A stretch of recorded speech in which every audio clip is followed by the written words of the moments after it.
সারাদিন রোজা রেখে খুব মন চায় একটু ডিফারেন্ট টাইপের খাবার খাইতে। মাছ গোছ কিন্তু এতটা ভালো লাগে না যতটা ভর্তা আর ভাজা ভালো লাগে। হাই এভরিওয়ান, ইটস মি মুক্তা শেখ। আসলে আমি যেহেতু রমজান মাসে রোজা রাখতেছি, একটু অন্যরকম খাবার খাইতে মনে চায়। হুম, প্রতিদিন মাছ গোছ এইটা সেটা কিন্তু খাইতে ভালো লাগে না। একটু ডিফারেন্ট টাইপের খাবার দাবার খাইতে কিন্তু খুব মন চায়। সেজন্য গাছের থেকে একদম বেগুন ছিঁড়ে নিছি আর হচ্ছে এই মরিচটা ছিঁড়ে নিছি। এই মরিচটা বোম্বাই মরিচের চেয়ে কোনো দিক দিয়ে কম না। যেমন ঝাল তেমন ঘ্রাণ। আর দেখতেও কিন্তু বোম্বাই মরিচের মতো। দেখো কিন্তু এটা বোম্বাই মরিচ না। সবে মাত্র ইফতারটা ছাড়ছি। ছাড়ার পরে আমি ১ মিনিটও ওয়েট করি নাই। নামাজটা পড়ে ডিরেক্ট চলে আসছি। একটা বেগুন নিছি কারণ আম্মু অনেক কিছু রান্না করছে। এক্সট্রা যদি কিছু করি বাড়ায়া আম্মু আমারে দিব গাড়ায়া। তার কারণে একটা বেগুন আর হচ্ছে একটা আলু নিছি। বাই দ্য ওয়ে আলুটা কিন্তু একদম নতুন আলু। মাত্র আলু উঠানো শুরু হইছে আমাদের দেশে। সেই আলুটা একদম লাল আলু। এত ভালো লাগে আলুটা। একটু ভাপ আসলেই সিদ্ধ হয়ে যায়। বেশিক্ষণ লাগে না এটা সিদ্ধ হইতে। এদিকে ভর্তার জন্য আমি পেঁয়াজ নিছি, ২ টা পেঁয়াজ নিছি কারণ আমি জাস্ট একটু টমেটো ভর্তা করব আর একটু মরিচ ডলা করব। আর পেঁয়াজটা ভাজলেও একটু সুন্দর করে একটু সুন্দর ঘ্রাণ বের হবে। আর অনেক ঝিরিঝিরি করে কাটবো তো ২ টা পেঁয়াজ আমার জন্য অনেক কোয়ান্টিটি। এর বেশি লাগবে না আমার পেঁয়াজ কাছে। হোক বা আলু যেকোনো কিছু চিরি, চিরি করে না কাটলে আমার ভালো লাগে না। এর জন্য কিছুদিন আগে আমি আমার হাতের আঙুল খাইছিলাম, দেখছিলাম মনে হয়। আমি পেঁয়াজটাকে কেটে একদম প্লেটের এক কিনারে সুন্দর করে রেখে দিব এবং যা, যা কাটছিলাম এগুলোকে ভালোভাবে ধুয়ে নিব। বেগুন মাত্র আমার ৫ টা স্লাইস হইছে আর হচ্ছে আলু একটা আলুতে ভাই মানে মাশাআল্লাহ দিলে ৬ টা ৭ টা পিস আসছে। আর ৩ টা টমেটো নিছি। টমেটোটাও কিন্তু গাছের। মানে বাজার থেকে কোনো কিছুই না পেঁয়াজটা ছাড়া আর বাকি সবকিছুই আমাদের আশেপাশের থেকে নেয়া।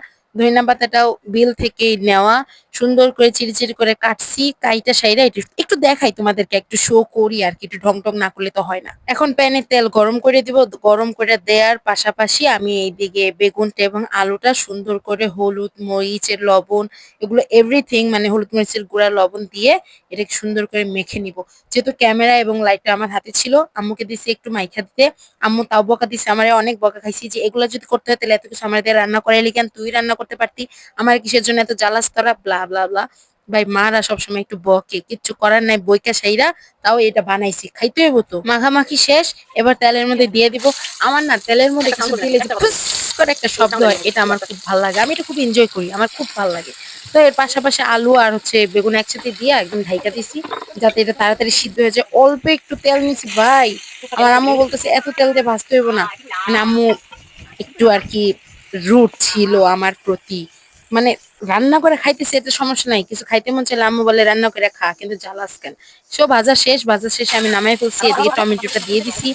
ওই তেলের মধ্যেই টমেটো দিয়ে এটাকে একদম ঢেকে দিব। টমেটোটা বয়েলড হতে বেশি একটা সময় লাগে নাই। আমার হাতে গোনা একদম ঠিক ২ মিনিট, ঠিক ২ মিনিট সময় লাগছে। এর বেশি সময় লাগে নাই। এটা সিদ্ধ শেষ। এরপরে আমি হচ্ছে একটু শুকনা মরিচ ভেজে নিছি। তারপর পেঁয়াজটা ভেজে নিছি। পেঁয়াজটা একটু রোস্ট করে নিলে হয় কি মানে সুন্দর একটা ঘ্রাণ আসে আর হচ্ছে খুব মজা লাগে স্বাদটা। যেহেতু আমি একটু মরিচ বাটা মানে মরিচ ডলাটা করতেছি, একটু মরিচ ভর্তাটা সরাইয়া রাখছি। তো ওইটা খুব ভাল লাগছে। আর গরম তেলটাও দিয়ে দিছি এর মধ্যে যাতে সুন্দর একটা টেস্টফুল আসে। সরিষার তেলের চেয়ে আমার কাছে পেঁয়াজ মরিচ ভাজার পরে যে একটা এক্সট্রা তেল থাকে কড়াইতে, ওই তেল দিয়ে ভর্তা বানাইতে আমার একটু বেশি মজা লাগে। কেন জানি এটার খুব একটা আলাদা রকম স্মেল আসে, একটা স্ট্রং ফ্লেভার আসে। যেটা আমার কাছে খুব, খুব, খুব বেশি ভালো লাগে। করতে, করতে এইদিকে হচ্ছে ভর্তাটা বানানো শেষ। আল্টিমেটলি আমার একদম ফাইনালি সুন্দর একটা কালার চলে আসছে। টমেটো ভর্তাটা যেরকম আমি থিংক অ্যাবাউট করছিলাম ঠিক তেরকমই হয়েছে। অনেক ভালো হইছে। এদিকে ইফতারের পরে আমি হচ্ছে ভাত নিয়ে বসছি। যেহেতু ভর্তা-বাতি বানাইছি, ভাত না খাইলে তো হইব না। তো আলু ভাজা নিছি, ২ টা বেগুন নিছি। তারপর হচ্ছে যে ভিডিওতে যেরকম দেখি প্লেটটা সাজায় নাই। আমি কিন্তু সচরাচর এত প্লেট সাজিয়ে খাই না। যাতে একটু দেখাই ঢং-টং করতে হবে তো। তাই একটু প্লেটটা সাজানোর জন্য এই যে টমেটো ভর্তা, মরিচ ভর্তা, বেগুন ভাজা, আলু ভাজা, শাক। এই শাকটা কিন্তু গাছের লাউ পাতা। লাউ শাকের মানে লাউ শাক এগুলো দিয়ে বানাইছে। এনিওয়েজ তো এদিকে ভর্তাটা মাখছি, মরিচ ভর্তাটা দিয়ে খাবো।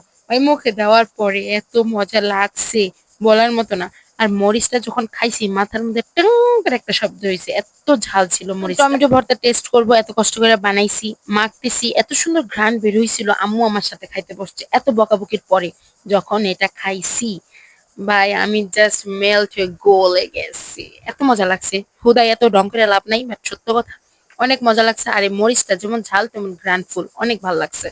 দেখো কি সুন্দর করে মাখতেছি, মাখতেছি।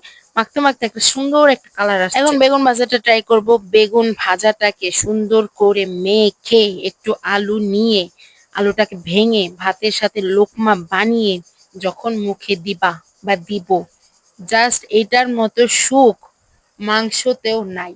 এটার মতো সুখ মাংসতেও নাই। একটু টুকরা আলু ভাজা, এক টুকরা বেগুন ভাজা দিয়ে এক প্লেট ভাত অনায়াসে খাওয়া যায়। অনেক মজা লাগতেছিল, আমি এটা দিয়ে ভাত শেষ করে ফেলছি আজকে। আবার একটু বেগুন ভর্তা নিয়েছি, নিয়ে মেখে সুন্দর করে খাইছি। আমার আম্মু আমার সাথে বসে খাইছে। সবচেয়ে বড় কথা, আমার আম্মু এত বকার পরও যে বলছে অনেক মজা হয়েছে, এটা আমার জন্য অনেক ব্লেসফুল। এনিওয়েজ, ফুল ভিডিওটা দেখছো এর জন্য তোমাদের অনেক থ্যাংক ইউ। Bye bye.